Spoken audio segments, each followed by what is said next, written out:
when you're ready to see something that nature wants to show you, it will come to you. Where is it? Where is it? Where is it?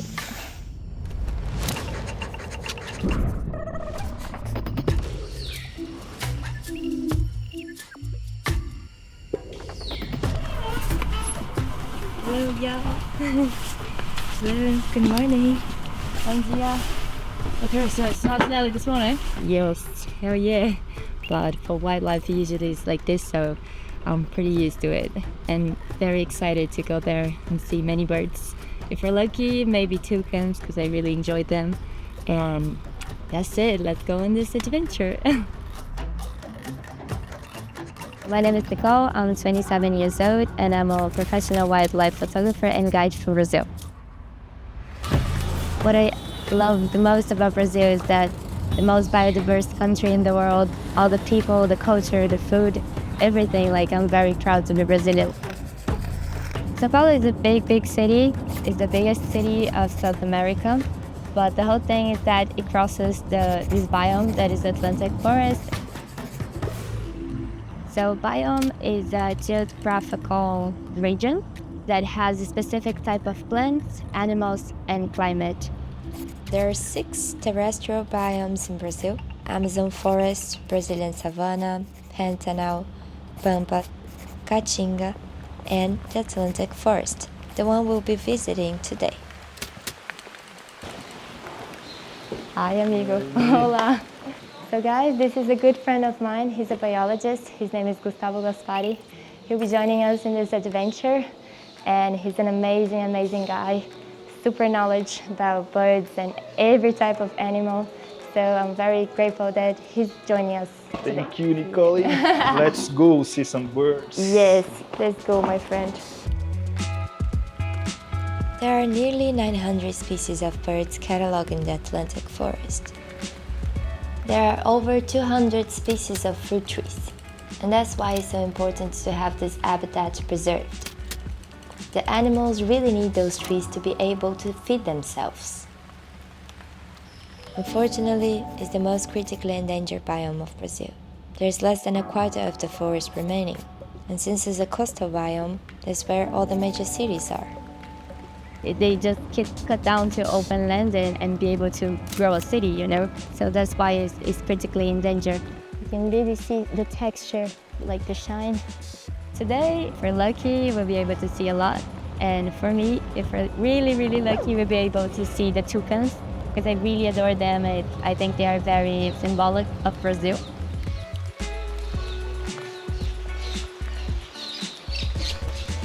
Esse é o periquito verde. Linda. Um periquitinho de Mata Atlântica, é bem interessante. Olha, tem um bem aqui embaixo também. Oh, right here, right close to us. Look at this. Hi, fella. It's very curious. I have a feeling that when you're ready to see something that nature wants to show you, it will come to you. But I always manifest this energy. So our first challenge was to see the toucan, and right there it is. Então esse é o araçaribananas, que é uma espécie de tucano, menorzinho também da Mata Atlântica. Eles comem bastante semente, fruta. Lindo. E é um bicho bem bonito, né, pra fotografar. E é bem difícil de ver esse bicho na natureza, assim. Pode crer. Hi. Hello. Yeah. Look, the toucan right there.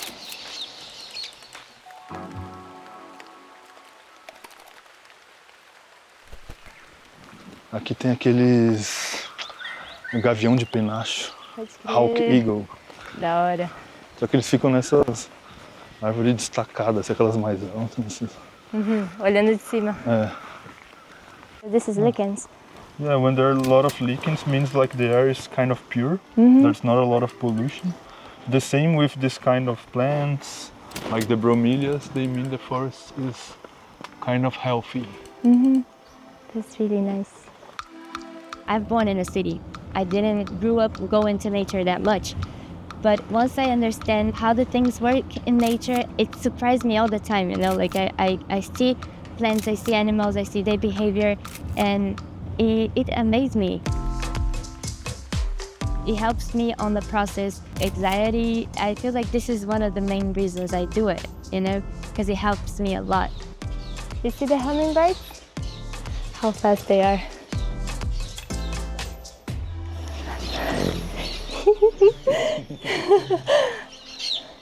Oh my God, look at this. This is paradise.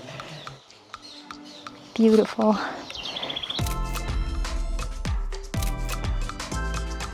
So right now we found a red-breasted toucan right over there in the treetop with a white background. The ones that I really like. And he's huge actually. You can see right up here. Fantastic.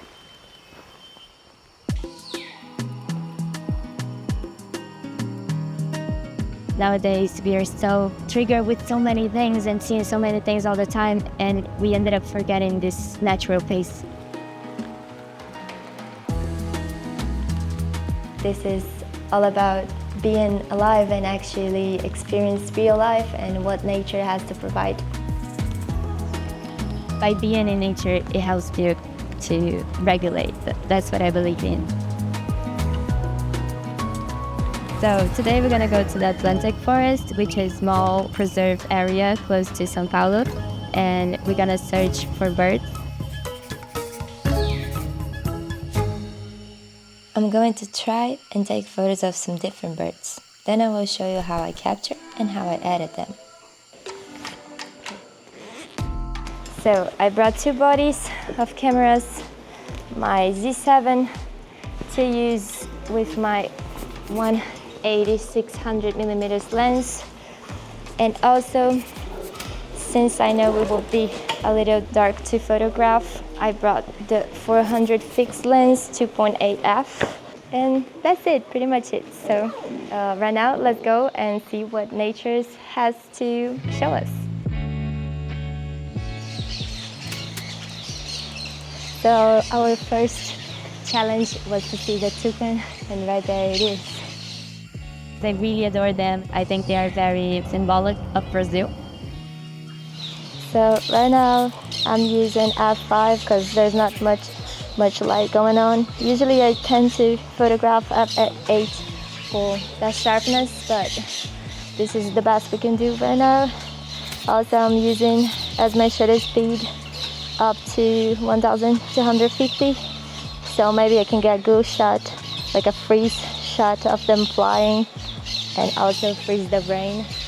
For ISO, I'm using 5000, and in this moment I prefer having a good shot, like a freeze shot instead of a blurry one, so that's why I put the ISO high up.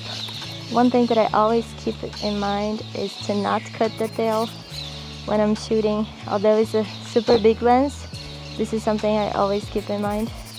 So right now I'm photographing vertical, so I won't lose the tail. Yeah, so this one for me is the best one. This seems very beautiful. First of all, open the shadows. This might be interesting. I like this color here. Yeah, I still feel like I could put a mask. Linear gradient coming this way to make everything balanced, to put a little more information in this place as well. Maybe like a radial gradient also. The eyes are really, really beautiful. You can see like the treetops in the reflection.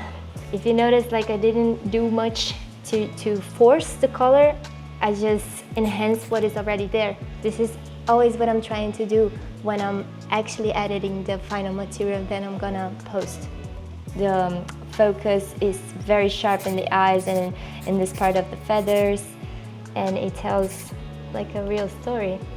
It shows the challenge of photographing with rain, but it brings more to the story because you can see the texture and the shine of the water.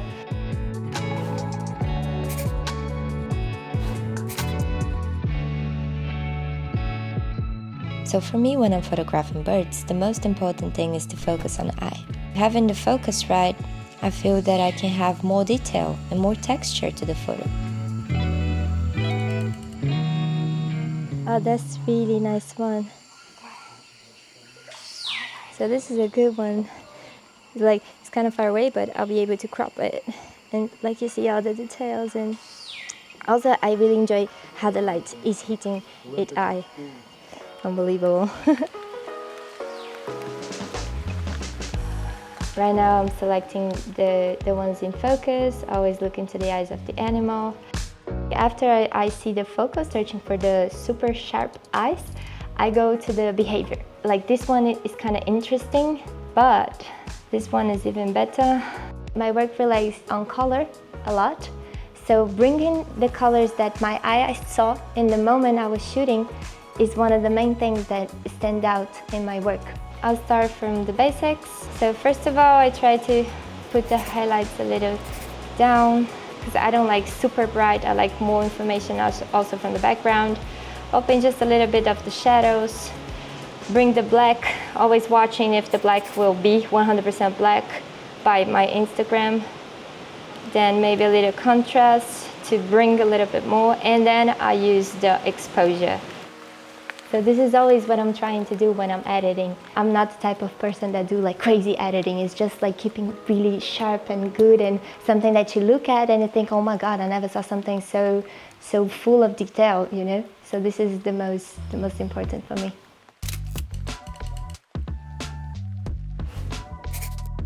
So right now I'll go straight to the hummingbirds. Let's see if we got something interesting. Ooh, I think we have it. So one of the challenges that we have here is that they are super fast. So right now I'll put the ISO up, open a little bit my aperture, keep my shutter speed 1000. He got back. Beautiful. Let's see. Oh, we even got with the eye closed. Nice. I really like this. Oh, that's amazing. I always try to do this, like comparing side by side and going straight to the eye, 100% to actually see if it's focused. And you see right here, you can see the layers of the feathers way more sharpened than this one. So this one will be my favorite. So cute. I will do like a little mask in the subject to pop out even more. And I'm just gonna add just a tiny bit of black. I like to have something more contrast. I think it adds emotions to the shot.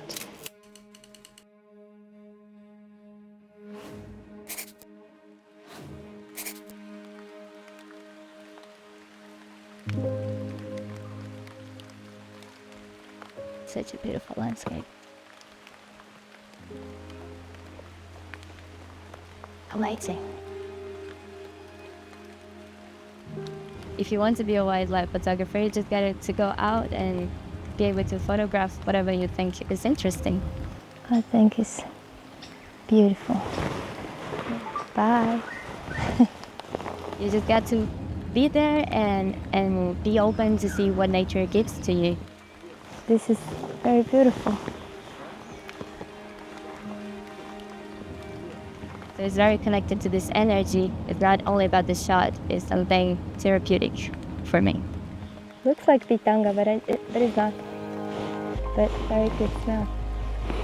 Love it. I had an amazing day. And despite the very challenging weather conditions, with low light, heavy rain the whole time, I'm still really happy with the photos that I got.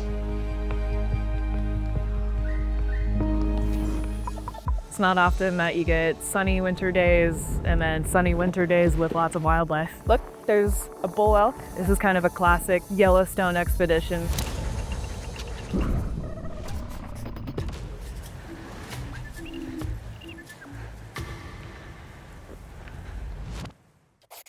Getting up early is not my choice. You have to be on the wildlife schedule, which they are always up super early. But that's why we have coffee. Hi, I'm Riley, and I'm a wildlife photographer. Today we're headed into Lamar Valley in Yellowstone National Park, one of my favorite places on the planet. Yellowstone encompasses 2.2 million acres and sits across 3 U.S. states, Wyoming, Idaho, and Montana. Today, we'll be exploring the northern range of the park, sometimes dubbed the Little Serengeti of America because it holds one of the highest concentrations of mammals anywhere in the continental United States. Bison, elk, birds of prey. That's what we're shooting for the day. Yellowstone is truly a land of fire and ice. Mountainsides were shaped by volcanic eruptions millions of years ago, and valleys were carved and smoothed by glaciers during the last ice age. The magma chamber that sits underneath the park breathes life into thousands of geothermal features that steam and bubble even as winter blankets the landscape in white. Yellowstone became a national park in 1872 to protect these one-of-a-kind natural wonders.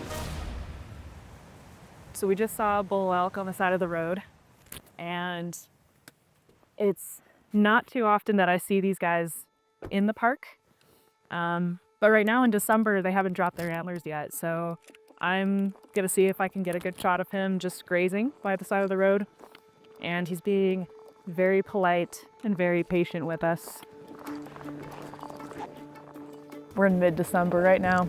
The ungulates like elk are still doing pretty well. As the winter progresses though, they're not gonna find as much food and the season's gonna get pretty tough on them. Elk will also travel in bachelor herds throughout the winter sometimes to just band together, and that's pretty good defense from predators like wolves. It shows them that they're still pretty fit and not worth the chase.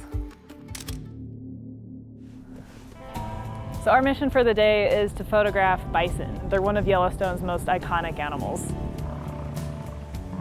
It's 16 degrees, but that's what gets the animals moving. They like the snow and the cold so much better than the heat. I always keep my eye on the riparian areas by the road too, which is basically just where creeks are, and you get water-loving species like willows and aspens. That usually draws in animals. I thought these were coyote tracks because coyotes tend to walk in a pretty straight line, and their tracks are just one spaced after the other.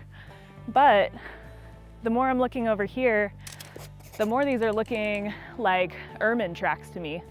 And ermine are basically really small weasels here in the park. They kind of make really zigzaggy patterns just like this as they're looking for small mice and voles underneath the snow. And their tracks as they're leaping through the snow kind of make a little exclamation point. So this is a common raven. They're so intelligent. Oh, and this guy actually has a little GPS backpack on him. So the park put the backpacks on them to see where they go, and actually specifically if they're following wolves to carcasses. But ravens, being the geniuses that they are, actually went more towards the trash dumps in Old Faithful and Gardner. They're part of the corvid family, which includes magpies, crows, blue jays, and common ravens are one of the largest. So you'll see them all over Yellowstone, especially in the winter time. They make the craziest sounds.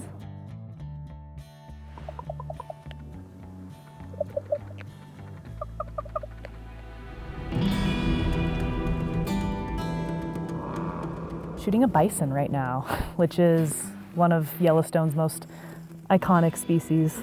There's about 5,500 of them in the park, and you'll see them in herds all over the place, but especially around here in Lamar Valley. Bison actually love to go up to the road in the winter time because it's the path of least resistance, so why not travel on the roads that snowplows have so politely paved for them? You can see this guy's shoveling snow with his head. And the reason bison have that big hump on their shoulder is just pure muscle to shovel snow just like that, because their head can weigh up to 300 pounds. In all my years coming here, I've never accidentally startled a bison, so I'm gonna try to keep that record nice and clean. Don't pet the fluffy cows when you come to Yellowstone. They can be pretty unpredictable.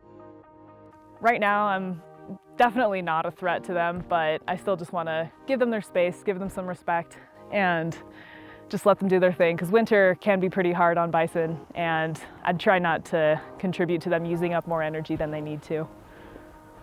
I just found a coyote on the side of the road over here. One of my favorites from this encounter is this shot. I love multi-species in a single photo. This also paints a story of Yellowstone where multiple species can coexist together in the same environment.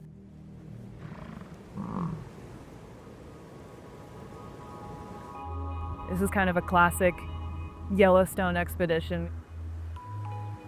We got bison, we got coyotes, we got ravens.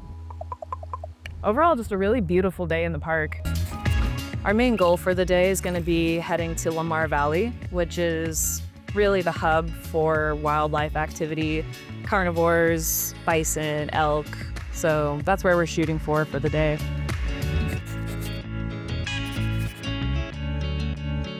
I have my 1 to 400 millimeter lens, which is my go-to photography lens for wildlife. But I do also carry my 24 to 105 in the field as well for getting landscape shots. Binoculars, I would say, are also a must for wildlife photography for scoping out the landscape and trying to find your subjects. Bear spray, we're still early in the season, there's not a lot of snow, so there's always the possibility of running into grizzly or black bears here. All right, let's head out.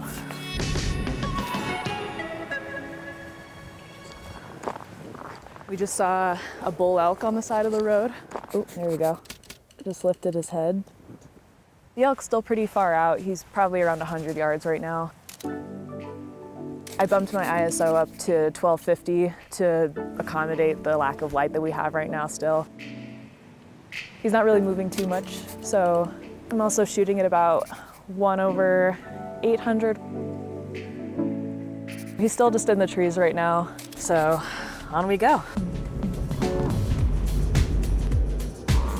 I'm coming up on a herd of bison, and with bison, you want to give them a wide berth, but in the winter, they're pretty much just focused on getting food and getting their nutrients in. I'm at F9 right now to get a lot of the landscape in this shot. 1/1250 for my shutter speed, and about 320 for my ISO, since it's pretty bright right now. What you don't really want to do in winter is overexpose your images, because it's a lot harder to bring down those highlights that are blown out than it is to bring back up shadows. I tried to get the horn in this picture as the main focus of the photo to accentuate the features, especially on this guy. He has some frost on his nose. You can see some of the frost on the hump behind the horn. I just found a coyote on the side of the road over here, somewhat far off, but it was moving our direction, so we're gonna try to see if we can get him. I think this will end up being one of my favorites of the day. I'm just reviewing the coyote photos that I just got. I like this photo just because the coyote stands out so much against the snow and against the dark bison.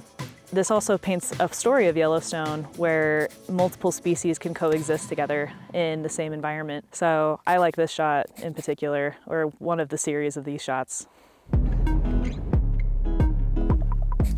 So this is a common raven. They're so intelligent. Ooh, and this guy actually has a little GPS backpack on him. So the park put the backpacks on them to see where they go. I'm trying to get the most ground level shot of him possible, or trying to even get under him.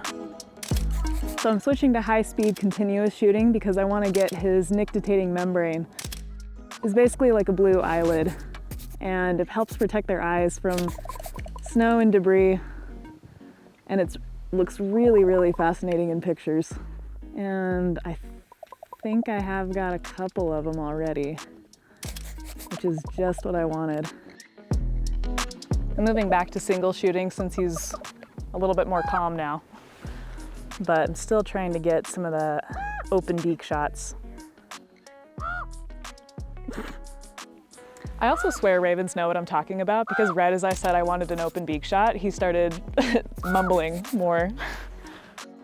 I think we got a lot of great shots today. Let's see what we got. Seems like as I'm going through these raven pictures, the further on I go, the better they become. Ooh, this one's nice. I love when I just hit that perfect picture. So I think what I'm gonna do is edit this picture the way I want it to. All right, so I just bumped up some shadows and bumped up the contrast on this to bring some of those blacks back. One thing I like to do, especially on dark animals, is really accentuate the facial features on this. So I really like these ruffled feathers right under her chin, and I feel like those could be just a little bit brighter. So I'm just gonna select all of those and increase the whites on those. There we go. Because my goal for the day was to really highlight that nictitating membrane, I'm gonna zoom in and just accentuate the blues on this just a smidge. Highlight the whole eye, and then I'm just gonna bump saturation ever so slightly. I don't want it to look unrealistic, but I do want the colors to stand out, and I want that to be the first thing that draws people into this photo. I'm also gonna increase the whites a bit to brighten it up. And then let's say it looks a little too bright. Let's increase contrast to bring out the veins in that nictitating membrane. And then you can see, flip back and forth and see how it looks before and after. I really like that blue, so I'm gonna leave it alone now. Photography can really be as simple as you want it to be. It can be just in your own backyard or around your own neighborhood. I think one of the best pieces of advice I can give to people who want to get started in wildlife photography is to really just invest your time into the craft. The more time you dedicate to learning about your settings and learning about your camera and how to line up shots and how to get creative with what you're photographing, the better photographer you'll become. Practically, we are in the middle of a city and you can see dozens of owls. So I'm gonna try to take a good shot. This is awesome.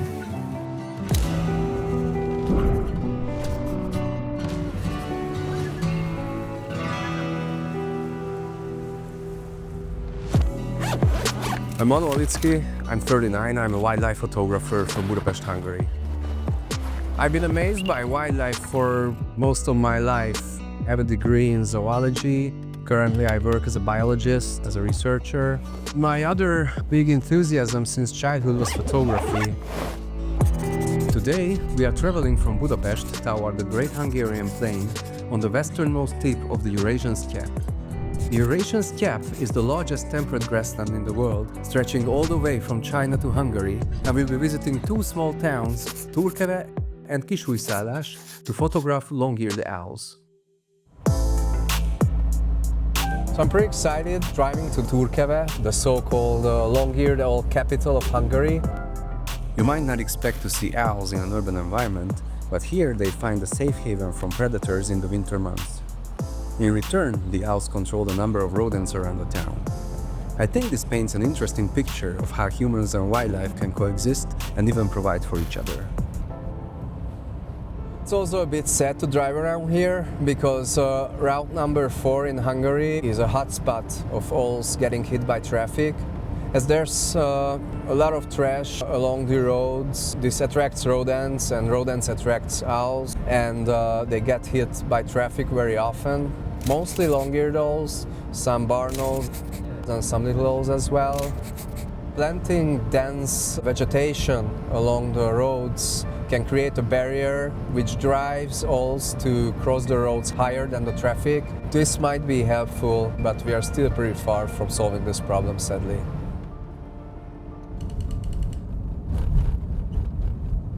Okay, so we're pulling into the parking lot at Turkeve, and I think I already see some owls. Let's get out and check them. Yep, there they are. Long-eared owls roosting on the tree. So far, so good. So this is the first place where we plan to shoot some owls in this quiet street. The owl is hidden back inside the shade of the pine tree, so I'm gonna try to take a good shot. Long-eared owls are the most abundant owls in Hungary, and in the winter they migrate toward the center of the country because voles and mice, their main prey, are available at large abundance in the grasslands. They can't really roost during the day outside of towns in the grasslands because they are exposed to predators like eels and buzzards and goshawks because there's no foliage on the trees. So they move into the market towns of central Hungary and roost inside towns on evergreens like pine trees all day.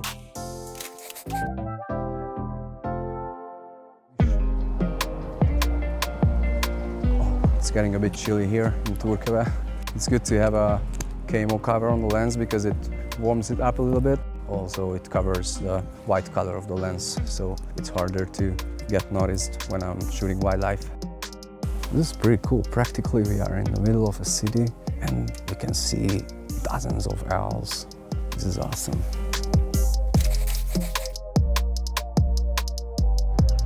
So this is the largest owl roosting site in Turkeve. There are, I think, at least 50 owls roosting here right now. We have to be really silent and really careful. No sudden movements because they are easily spooked away. It's very obvious long-eared owls are roosting above us because there's a huge carpet of owl droppings and owl pellets under the tree. Owl pellets are like these small things which owls pretty much spit out because they eat their prey, voles and mice, without chewing, without breaking up, and they eat the bones and the fur as well, which they cannot digest, so they just spit them out under the tree. It's very hard to shoot the owls here. The branches are very thick and dense, so it's very hard to get a clear view of the owls. And I'm going for more like a silhouette-like look of the owl. We are very lucky, these are long-eared owls, so their silhouette is very specific because of the tufts on the top of their heads, which are not really their ears, by the way, they are just feather tufts. I think it's a pretty cool look of the silhouette of the owl. So we took some nice portraits of long-eared owls in Turkeve, so now we are driving towards Kisújszállás, the neighboring town, at the local church where owls roost in the nearby trees. We are gonna set up a camera with a wide-angle lens on a tripod. We set up an off-camera flash, and using remote triggers, we aim to take some shots of the owls in flight at dusk when they fly out to hunt. I'm crossing my fingers, maybe we will be able to get this more interesting shot today.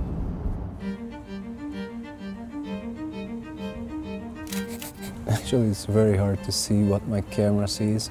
I try to do my best. They're getting more and more active now. Sometimes I see them coming my way, and at the last second they turn to the other way. We've been here for like 20 minutes. I think about maybe 40 owls have flown out. So dusk is pretty much over. I'm just hoping that I got everything right, and that's as much as I can control in a shot like this. So I'm pretty happy with these pictures, and it was a fun day. Fantastic to see so many owls. So I think I'm going back to Budapest very happily. Today, I'm going to photograph long-eared owls in central Hungary, and I talk you through how I take the photos and edit them. Firstly, we go to a town called Turkeve, the long-eared owl capital of Hungary. Okay, so we're pulling into the parking lot, and I think I already see some owls. Yep, there they are. Okay, let's talk about some gear. Today, my main rig is gonna be a full-frame mirrorless body equipped with the 2 to 600 telelens. I'm gonna have a very sturdy carbon fiber tripod with a leveling head and a fluid head.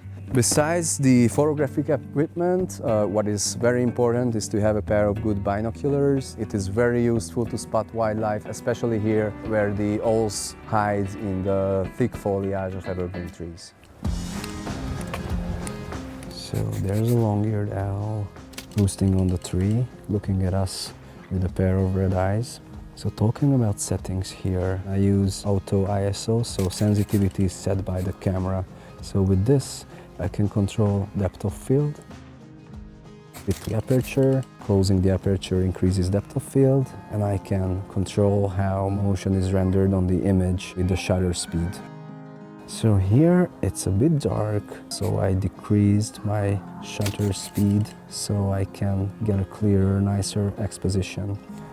Composition-wise, it's very hard to shoot these owls because the dense branches obstruct the view of the animals several times, but we can use this for our advantage. For example, creating a frame inside a frame, and this can emphasize our subject within the image. That's what I try to do here.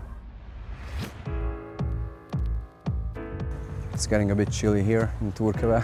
It's good to have a camo cover on the lens because it warms it up a little bit, and also it gives nice protection, and also it covers the white color of the lens, so it's harder to get noticed when I'm shooting wildlife.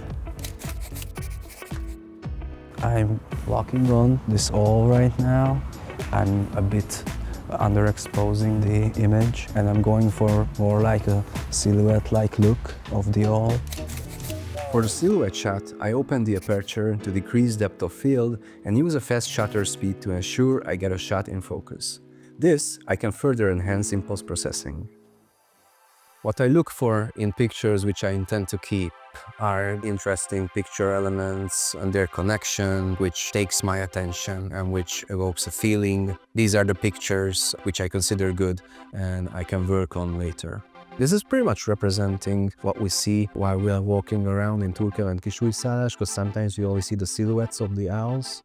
And I think I underexposed this image, but I'm gonna increase the contrast so I give it a silhouette look. I'm definitely taking in the blacks and the shadows.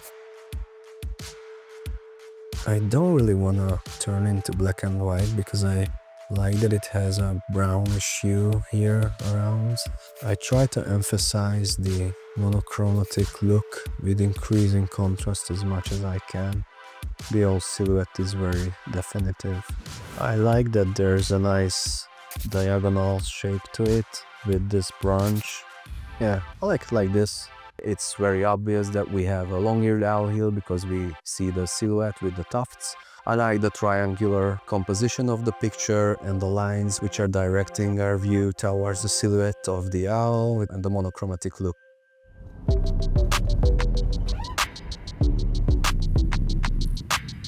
So we are here at Kisújszállás and I've prepared my equipment for the shot at dusk when the owls will fly out from next to the beautiful church here. So I have my camera here and I switch lenses to a 24 to 105 f4, and I'm gonna use it on the wide end to get a nice wide angle shot from below. I'm gonna use an off-camera flash to light the owls, which I'm gonna trigger with my wireless trigger here. I'm gonna trigger everything further away, not to be there and scare the owls. Okay. So I use a smartphone app to determine the hyperfocal distance, which I can set with manual focus on my camera. So if setting for the hyperfocal distance, that's pretty much the shortest distance while the infinity is still in focus. So this is really handy to determine where to focus with a subject which you don't know where will be in the shot. So this shot is a bit tricky with the settings because it's dark, it's gonna be darker, so light will change and I don't know where the owls will be. So this pretty much sets everything up. I'm gonna use a very narrow aperture, f11, because that gives me larger depth of field, so wherever the owls will end up in my shot, they're gonna be in focus. I'm gonna have my ISO at pretty high, at 6400, so it gives a very sensitive sensor, so I'm gonna be able to use shorter shutter speeds during my shoot. I'm gonna think that the flash will light up at the end of my exposition. So ideally, when owls fly out, they're gonna pull a little light line while they fly during the long exposure, and at the end, the flash will light them up and freeze the action. Okay, I think this is a pretty good shot. I think this light here from the long exposure looks pretty nice. And the position of the owl is okay. I think it's small, but it's in focus. So yeah, I think I'm gonna develop this. So I think this is good because it communicates what's happening here, that the owls are flying out from the tree. Here's the church, so I think I can work with this. This is a bit too cold for my taste. It doesn't really give the dusk feel to it. I'm gonna emphasize it with pulling down exposure a little bit and increasing. Yeah, sky is much nicer like this. I'm gonna use a tighter crop, something like this. Let's see a before and after. Yeah, I think it pops. Even if there's less detail in the tree here, I think that's not really the point to emphasize that, but emphasize the connection between the owl and the environment, so I think this is cool. What I like is that there's a strong triangular composition of the church, which is drawing the eye. It's very obvious that the owl is flying out from the tree next to the church. I like the yellow and the blue, which are complementary colors. I think the owl falls pretty much at the same spot as the top of the tower, which is always giving a good balance to the pictures. I'm really happy with the shots I got today. I think these images point out how wildlife can take advantage of human environment to survive and can peacefully coexist with us. This one looks quite beautiful. We depend on these mountains, these rainforests for our lives. Lovely.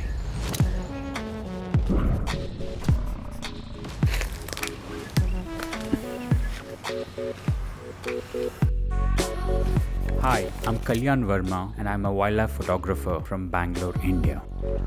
I've been photographing wildlife for over 20 years and I'm going to take you to one of my favorite places on earth, the Western Ghats. The Western Ghats is a mountain range that runs nearly 1,000 miles west of India.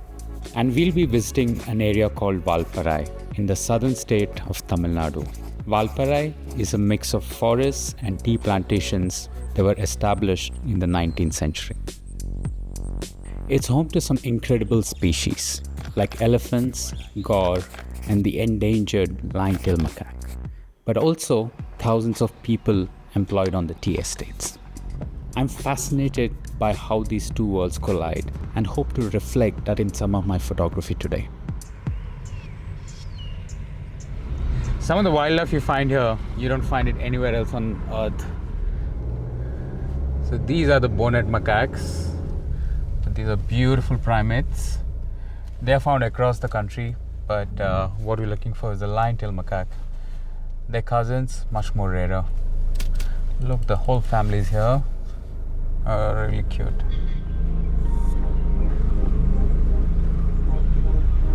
Oh, the border right on the road. Look at this beautiful male. He weighs almost a ton. And what's amazing is that they're not really eating the tea leaves. They're just mostly eating the weeds. People really don't mind them here. They're doing the gardening for the tea estate workers. And when they poop, they leave some manure as well.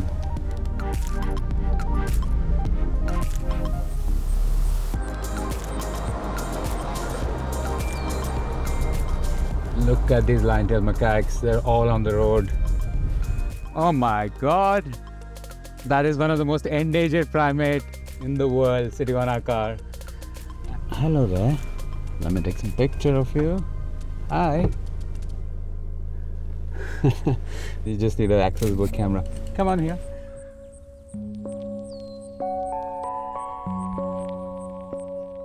There's an alpha male and alpha female going over there. Both of them have quite a bit of scars. They've been fighting. I mean, for them, in these troops, only the alpha male and the alpha female breed. So that's exactly why this is an endangered population as well. The female usually gives birth to a new one only once every 2-3 years. So it's extremely rare to see a young one in these line-tailed macaques. It's funny, these macaques just want to find some easy food in these houses. It's not ideal for me. I would have loved to photograph them in beautiful rainforests, but this is the reality. So I'm going to see if I can get some pictures which depicts this. This one's with a bright piece of plastic. I think these pictures will have an impact.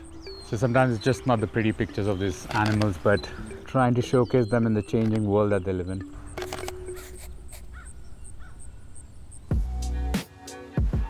This place has some amazing wildlife, and from big and small, over 300 species of birds, more than 50 species of mammals. Most of them are endemic.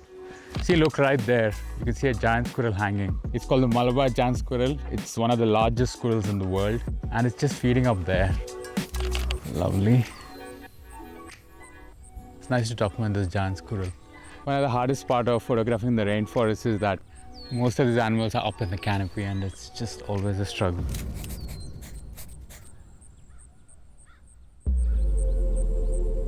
I've been photographing around the world, but what really excites me about this place is the fact that this is where I was born.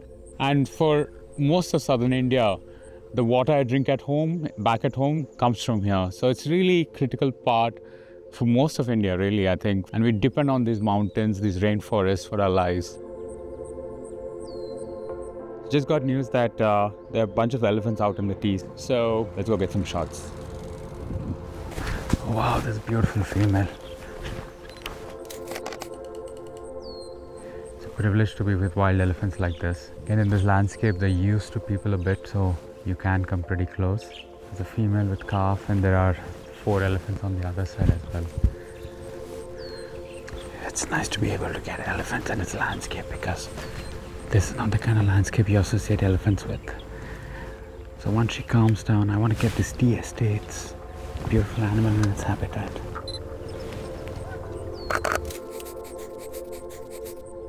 I'm just waiting for this female to come to the right position.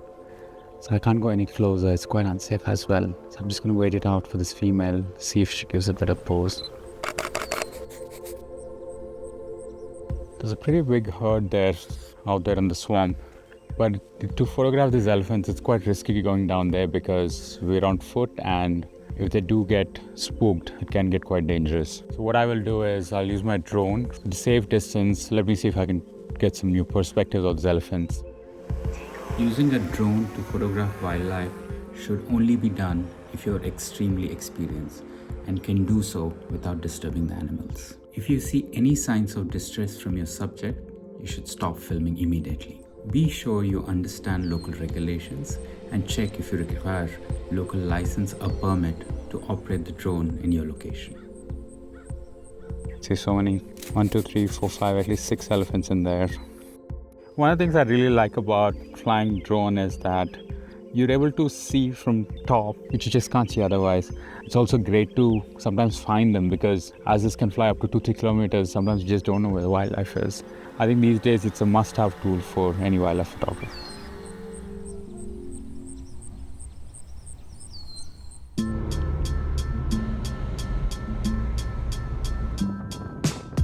There's a nice herd of gaur here. Wow, look at that. These are the largest cattle in the world. That's pretty big herd of gaur there, and what's really nice is that they're letting me close. But they're a bit too comfortable with me, and I'm only getting the back sides. What I'm trying to get is really nice portrait. So it's a matter of stalking them, going as close as possible, but they're actually spooking them. And if 1 or 2 of them look at me, I'll get a nice high-level shot. This one looks quite beautiful. Come on, look at me. Lovely. Oh look, there's a big herd coming down. Oh, and there's actually a male in there, way at the back. He's the one I was looking for. Ah, he looks big. He weighs at least a ton. He's coming straight towards us, so I'm just gonna hide a bit. The gaur clearly know I'm there, but just don't want it to be in their way. Oh, beautiful.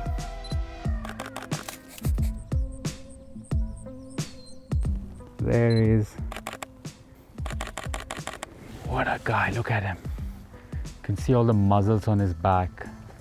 Oh, and they're really, really powerful animals, but they're yet so gentle.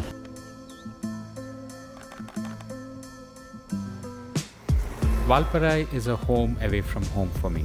I love coming here to connect with nature and see these animals that don't exist anywhere else on the planet. For me, that's what photography is all about.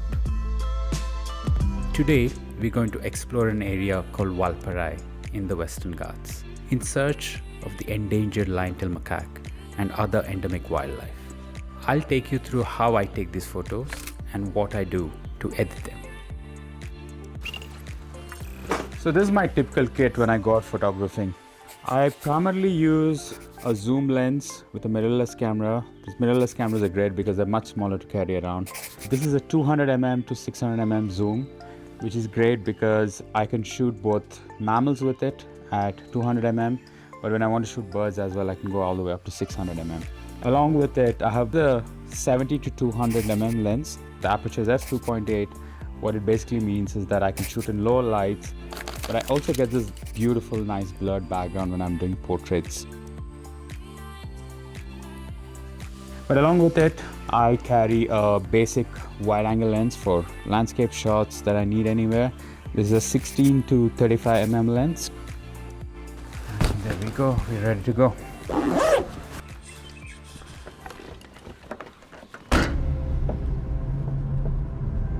What I'm really looking for are some rare primates here, which can only be found in this stretch. They're usually up in the canopy, but there's one place up here where they come down quite often and quite habituated to people. It's not ideal for me. I would have loved to photograph them in beautiful rainforest, but this is the reality. So I'm gonna see if I can get some pictures which depicts this. This is quite disturbing here. These macaques are eating from a trash and there's a lot of plastic here. One of the things as a photographer you learn is that sometimes the best camera is the one that's easily available for you. So right now I don't have a wide angle lens, but I do have my mobile, so I'm going to try to see if I can get some shots showing this plastic pollution and these endangered primates with them. One of the things about mobile phones these days is that just like your big cameras, you can shoot in RAW mode. So although the pictures look all right, I know I can edit these pictures later. I need to make sure the focus stays on the macaque. The dark body of these macaques throws the exposure off, but I can adjust that on my phone. I know these are not the prettiest pictures, but I think these pictures will have an impact. And people say they'll want to do something about it. This one's with a bright piece of plastic.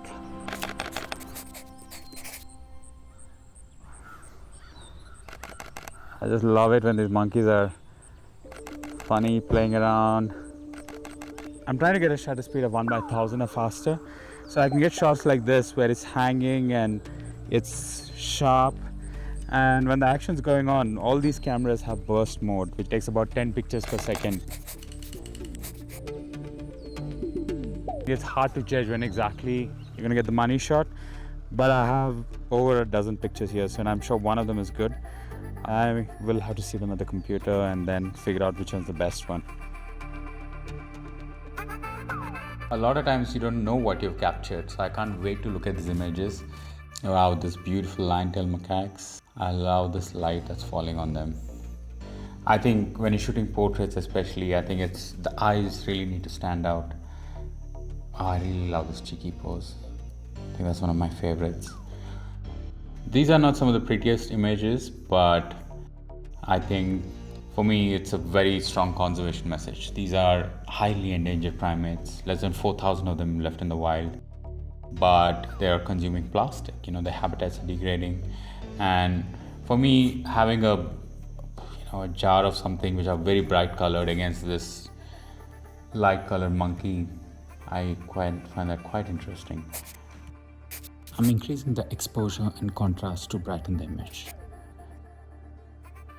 Then I'm adjusting the temperature to make it warmer. I want to see more detail in dark areas, so I'm lifting the shadows. Yeah, that looks quite a big change. I mean, it looked quite dull, and I like the warm tone in this image, which is looking really well.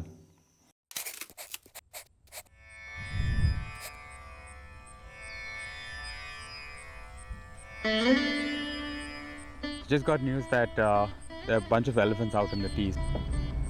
Let's go get some shots. Wow, this beautiful female. I'm just waiting for this female to come to the right position.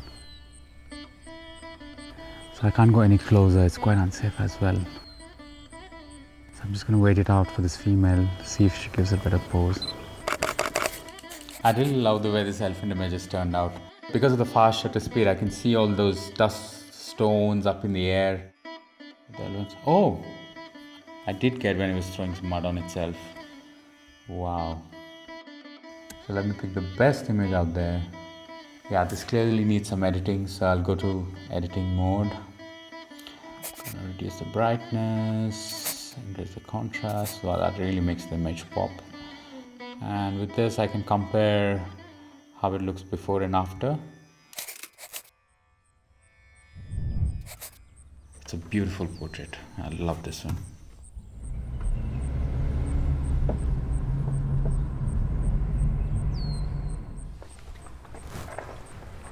Oh, look at that. All these gaur are coming down there. They're feeding on the grass. And I want to get some nice portraits of them. So I'm going to try to go closer. I also feel that this lens might be too much zoom to get good portraits of them. So what I'm going to do is I'm also carrying my 70-200 lens, so that will be useful in just getting slightly wider shots, but we'll go and find out.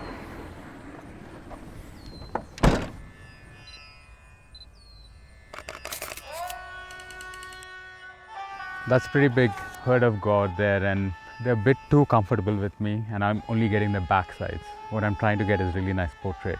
So it's a matter of stalking them, going as close as possible without actually spooking them. And if one or two of them look at me, I'll get a nice eye level shot.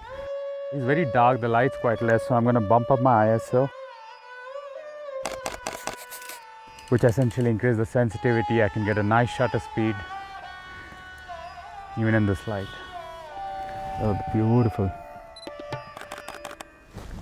This one looks quite beautiful. Come on, look at me. Lovely.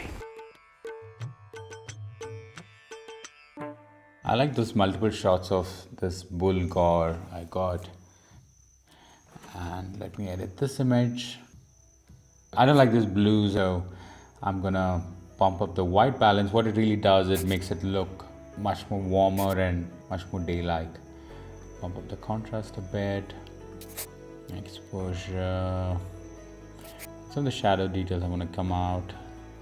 So there's a lot of back and forth. Sometimes you change one, something else changes. So figuring out what really works. That looks great. That definitely is a keeper for me. Valparai is a home away from home for me. I love coming here to connect with nature and see these animals that don't exist anywhere else on the planet. For me, that's what photography is all about.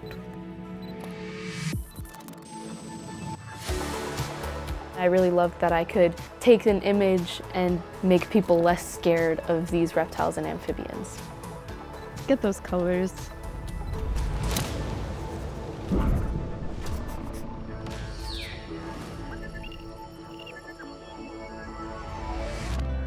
My name is Hallie Cowan Barrera. I'm 22 years old. I currently live in South Carolina, where I'm doing a master's degree in wildlife and fisheries. Today, we're heading to Spring Island in South Carolina on the east coast of the United States. Spring Island covers an area of about 3,000 acres and is made up of diverse ecosystems providing habitats for a wide range of wildlife, including some of my favorite reptiles and amphibians. Spring Island is a unique ecological treasure characterized by a mix of maritime forests, salt marshes, freshwater ponds, and longleaf pine savannas. There's a lot of places that have these habitats, but not a lot of places that have them all in one area or so close together. Hey Tony! This is Tony, wildlife biologist and educator here at Spring Island, and today he's going to be helping us find some photography subjects. Yeah, so what we're going to do is get out in the nature preserves and flip some cover boards and just see what we can find. Great, let's do it. Today we're looking for some macro subjects, so subjects that have some details that people wouldn't normally see. We're hoping to get up close and personal with them. I really specialize in herp photography, so reptiles and amphibians, and snakes are definitely some of my favorite subjects, so I'm hoping to see a few snakes today. But we're just gonna see what we can find. So Hallie, this is one of my study sites. We have about 13 different species of snakes in this area. So let's go check it out. We're gonna be flipping this board. And usually snakes will be under these because they're trying to find like little rodents and other things that might be underneath to feed on. Because it's a good hiding place and also because it's nice and warm in the sun, that metal is conducting heat. During my time in undergrad, which I did in Florida, I started seeing more snakes and lizards and alligators, and I realized these were the subjects I wanted to study. And then as I started to study them, I started to photograph them, just taking my camera out with me. The camera was just a way for me to focus my mind on the things that I loved about them and share that with other people. Maybe in turn, make people less scared of these reptiles and amphibians. Oh, look right here, look right there. Beautiful. Oh yeah, that's nice. I can't reach it. I'll hold this up, yeah. Handling wildlife is not something you want to do unless you're properly qualified and have a reason to do so. We handle the snakes on Spring Island for research purposes and for outreach. We know how to do it without causing the animals distress. Get those colors. So this is a corn snake, native to the southeast US. They're really sweet and pretty variable. They can be like anywhere from these like nice orange and reds to like brown. So pretty. You look at the male reproductive organs are in the base of the tail. And so what you can do is you can just feel the tail and tell if it's a male or female. Females have a shorter, pointier tail. Males have a longer, thicker tail at the base. Boy, that's a nice little snake. It's really nice. So usually when I want to pose a snake, I try to find somewhere a little clearer with not so much grass. We want to keep an eye on it and keep it so that we can return it to where we originally found it, so that it can stay in its microhabitat and it has its burrows that it likes to stay in and it doesn't get confused by a new area. Oh, he's going in my hair.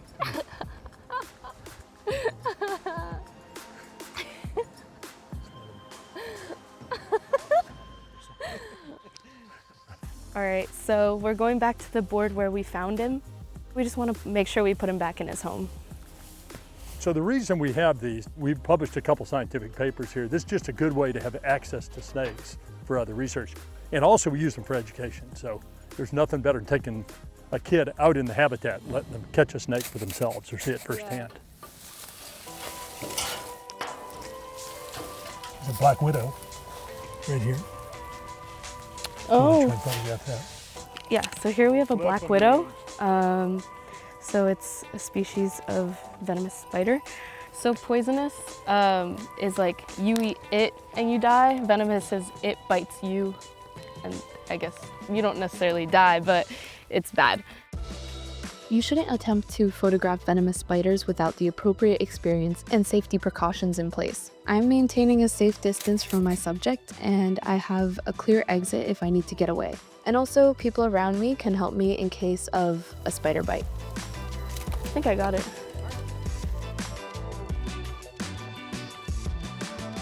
Photographing a ground skink. Ground skinks are fossorial species, which means they like to hide under the leaf litter. They're really hard to photograph, mostly because they move so much. So it's really fun to see them under cover boards and be able to take some macro photos of them. We're gonna go photograph a dwarf salamander that they found.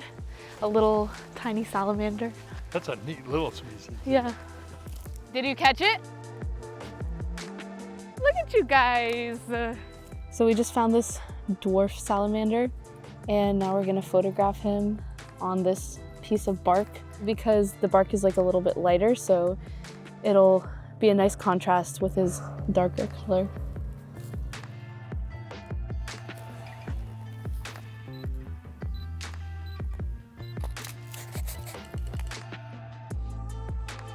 I love interacting with nature, and part of this is bringing more awareness to species people don't often think about or avoid. No matter how big or small, these animals have a role to play in our ecosystems that are all important. I'm headed to Spring Island, South Carolina today, and I'm gonna give you some tips on photographing the local wildlife and walk you through how I edit my images to get that perfect shot. So now let's go through my kit and see what I'll be using today. My camera is a Micro Four Thirds, which is an in-between of a DSLR and a mirrorless. On my camera, I have my favorite lens. It's a wide angle macro, so I can still get really close to my subject while getting a lot of its habitat. And it's an 8 to 25 millimeter. And then I have my macro. It's a fixed lens, which means it doesn't zoom in or out. It's a 60 millimeter. So I can get pretty close to my subjects, and this is what I'll use most of the time if I want to get a detail on an animal like the eye or its scales or its skin. One of my most important pieces of equipment, which is my flash. It's one of those things that is really cheap and does make a big difference for photography, especially macro photography. All right, let's go see what we can find. We're gonna be flipping this board. Usually snakes will be under these because they're trying to find like little rodents and other things that might be underneath to feed on, because it's a good hiding place, and also because it's nice and warm in the sun. That metal is conducting heat. Look at that. Oh, it's so Beautiful. big. You want to get that one? Handling wildlife is not something you want to do unless you're properly qualified and have a reason to do so. We handle the snakes on Spring Island for research purposes and sometimes for outreach. We know how to do it without causing the animals distress. So this is a corn snake, native to the southeast US. So right now I'm setting my f-stop higher, shutter speed at around like 1/320. Shutter speed is how long you're actually taking the photo for. So even though it says 320 on my camera, it's actually 1/320 and it's 320th of a second. And for this I want the diffuser like very close to the head. So the f-stop is like how much light gets let into the camera, but it also affects the focal plane. So the higher the number, the larger your focal plane. So the more that will be in focus. So a lower number allows for more blur, and a wider aperture allows for a larger focal plane. So like I said, if I wanted the eye and the nose in focus, I might open up that focal plane and make sure it's parallel so that I can get that. Yeah, that's nice. I almost never buy things new. Like, you don't need all this high-tech stuff, like buying like a $5,000 camera with like a $6,000 lens. Photography is more about making teeny tiny adjustments that make the final image amazing. There's a black widow right here. Oh. I'm gonna try to photograph that. So here we have a black widow. It's a species of venomous spider. I'll usually try to get close, but with this macro, I don't need to get too close, which is really nice. Like the wide angle, you kind of have to get really close. It also is kind of difficult with all this stuff in front of it to focus and get that face. So I put the f-stop down so that I can see it. And then I'm gonna raise it back up before I actually take the photo so that my flash will light it up and it's not too bright, and hope for the best. It might be escaping. I think we got something. Actually, let me get one on that thing and then we can let it go. I think I got it. Yeah, you're chilling. It's not my favorite photo I've ever taken of a spider, but I do really like how we have its body in focus. And I think that all the pine needles and grass in front of it is interesting. I use a custom ratio. I'll leave it at 4:3. It's good to think about which way your animal is like facing in your frame.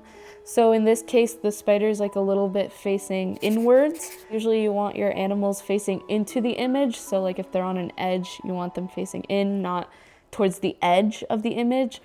Playing with the saturation a little bit and seeing what that does, because it's a lot of grays and not a ton of color, but we do have like some color in that grass, and I think it adds a nice element to brighten that a little bit. Same with on the spider here. I don't think I'm gonna do anything else to this image. I think this one's good as well.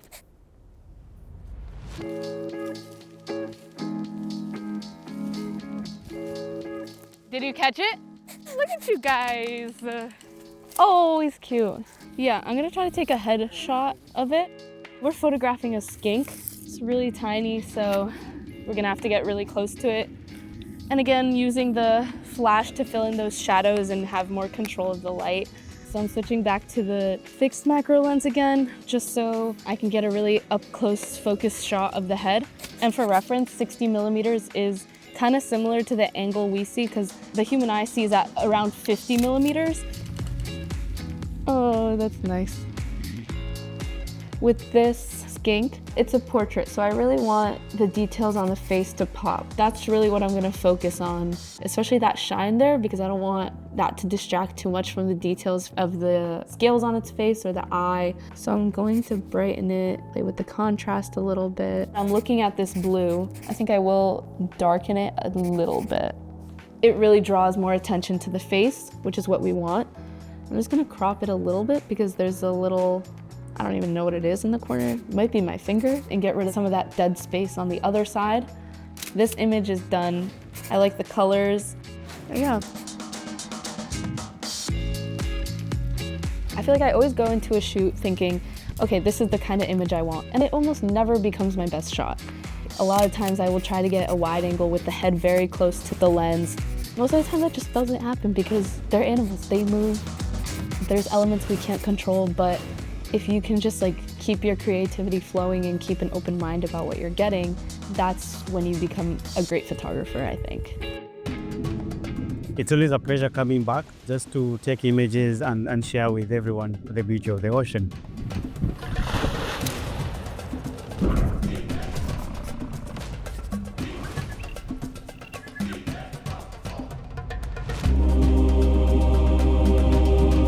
My name is Anthony Chimunyango. I am a wildlife photographer from Nairobi, Kenya. Today, we are going to Kisite Mpungute Marine National Park, which is one of the best places to photograph sea life in Kenya. The reserve is found off the south coast of Kenya and around the islands of Kisite and Mpungute, and is Kenya's largest protected marine habitat. It is home to about 250 different species of fish, more than 50 types of corals, as well as sea turtles, dolphins, and much, much more.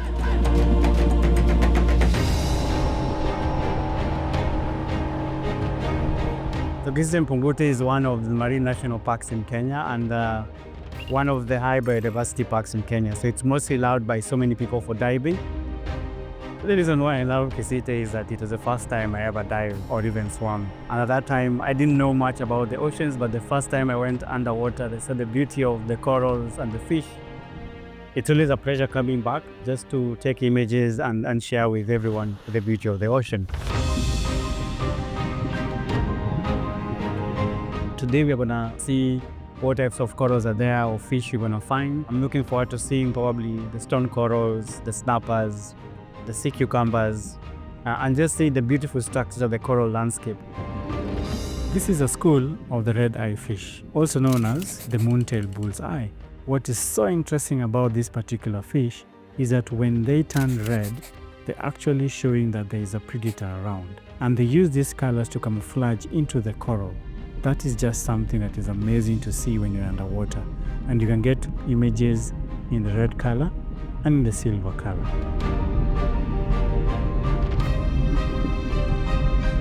The sweetleaf fish are just amazing fish when you see them underwater. And you can see their colors, the yellow and spotted black just makes them beautiful, but some of them actually have striped black colors. And there are over 30 species of this particular fish. The reason they are known as sweet lips is because of their thick lips, which are bright yellow on this particular species. Sea cucumbers are much easier to capture than fish because they don't move so fast. These slow-moving echinoderms crawl along the ocean floor, feeding on tiny particles of organic matter like algae, planktons, waste materials. They act like natural vacuum cleaners of the sea. We may not have seen any today, but this park is famous for its turtle population. Green and hawksbill turtles are usually spotted a short boat ride from where we are today. It is also home of two species of dolphins, the bottlenose and the humpback dolphins, which are both residents year-round.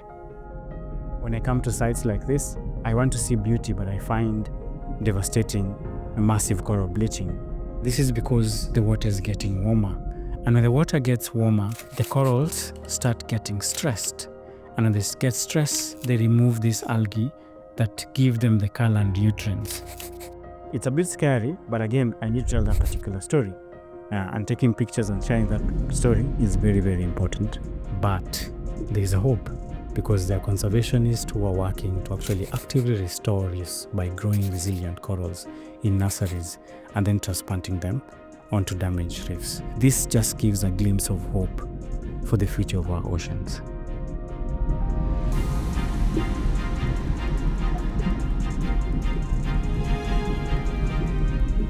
So the ocean to me is a peaceful place, and it allows me to just tell stories of biodiversity beyond the land that everybody knows about.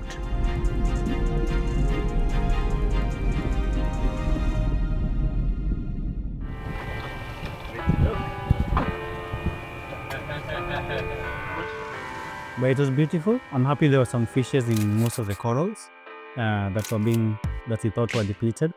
But at least we still have life, even if the corals was bleached. Yeah. When it comes to the ocean, not so many Africans have had a chance to even dive or even come closer to the beaches. So when you share these particular images, there's so much wow in the faces of Africans in how beautiful these images are. And I kept on doing this to show them how beautiful the ocean is and how useful it is and we need to conserve it. But there's so much happening underwater. Today, we are going to Kisite Mpungute Marine National Park to photograph some of the incredible sea life there. I'll talk you through how I take the photos and also how I edit them. So today I brought myself an R5 camera. I'm going to be focusing on wide underwater photography. Underwater photography has like two types of varieties. So you can either shoot wide images or you can shoot macro. So I'm going to be using the 11-16 lens. And definitely you can't go underwater without a housing. You need to protect your camera. So I have myself a housing that I'm going to be using. And then just to add some bit of light, because light really makes that image pops up. I'm going to be using 2 strobes on the side, and the light just adds the color. So when you go deeper, the color many turns into blue, so other colors disappear, but the light returns at the beauty of the color.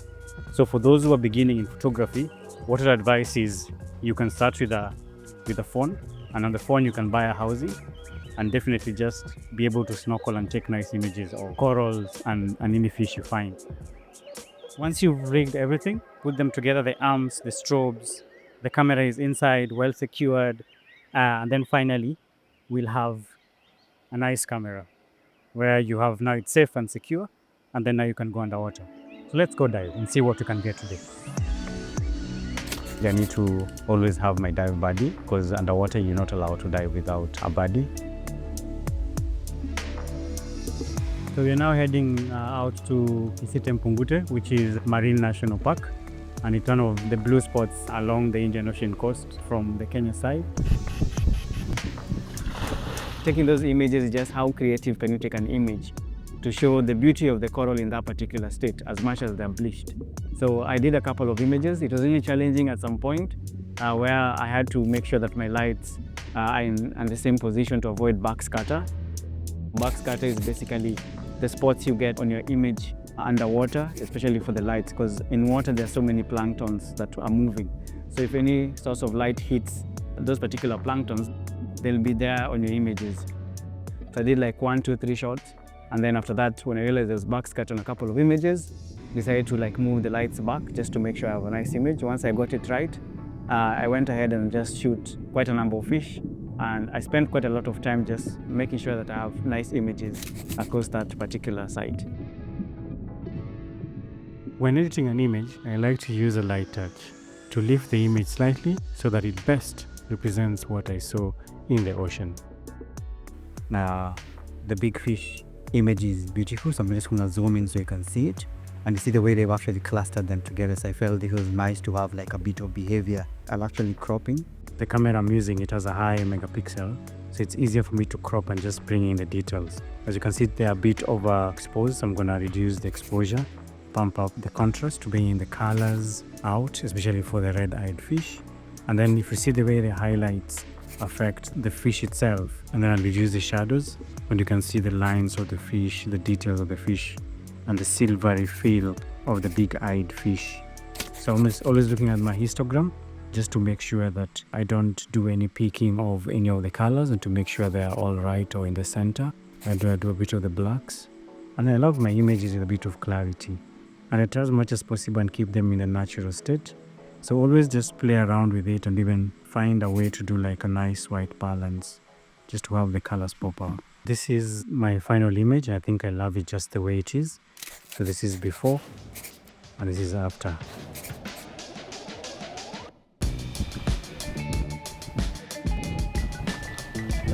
And just beautiful, even seeing you guys dive and take pictures of the dive master. It was just interesting. Yeah, you can look at them, oh, it was beautiful. That's a nice shot. Wow. So this is also, we see like for this particular image, for this particular coral, it was small and I had to go down and then use the natural light to create like a shadow around it. So just to make it much here. And this was also beautiful. Sometimes when you're underwater, you can actually be able to use the backdrop of the top of the ocean to just make it look much more beautiful. when you're shooting underwater, you can get different angles from above, from below. As much as this coral is dead, there's still life of fish around it. So what I'm going to do is the contrast, and then reduce the highlights. And then the shadow just helps me bring back light into this particular region. And then I play with the whites. I just love the way the whites just change the glare of the light from the sun from above. And then just increase it a bit with the exposure. Voila! Very simple, very straight to the point. Underwater photography can be incredibly challenging, especially sometimes when there are very strong currents. And when there are strong currents, it's difficult to stay still in that particular position for you to take the picture. The other challenge is sediments in water that are suspended that will make the visibility difficult and make your pictures murky. And then there's the aspect of temperature. When it is so cold underwater, you can imagine how difficult it is to even just handle your camera and makes your dive shorter. We are still not so deep and there was light coming through, so you can able to just reduce the shutter speed a bit. If you look at the settings, I was using like f8 with a shutter speed of 1 to 200 and the ISO was 320. So on this image, we have a surgeon fish and a sweet lips fish, and I just love it because of the colors, the yellow of the sweet lip and the black of the surgeon fish. And the reason why this surgeon fish is actually here is because this coral is dead, and when it's dead, algae tends to grow on top of it, so they feed on the algae. I'll reduce the exposure and then over the contrast, you can bring in the yellows and the colors back, and then play around with the highlight and the shadow and the white, and just a bit of clarity, and then the texture and then saturation thereabout.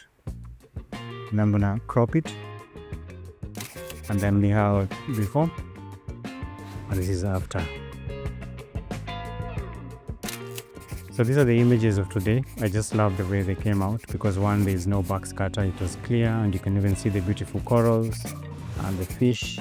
So yeah, so I can't wait to share them online and talk about this particular place and how important it is in the conservation of marine ecosystems in Kenya. For me, the ocean is always like a puller because I don't know what I'll find underwater, and that's why I keep on going back. The ocean has its own wonders, and photography is a better tool to tell those stories.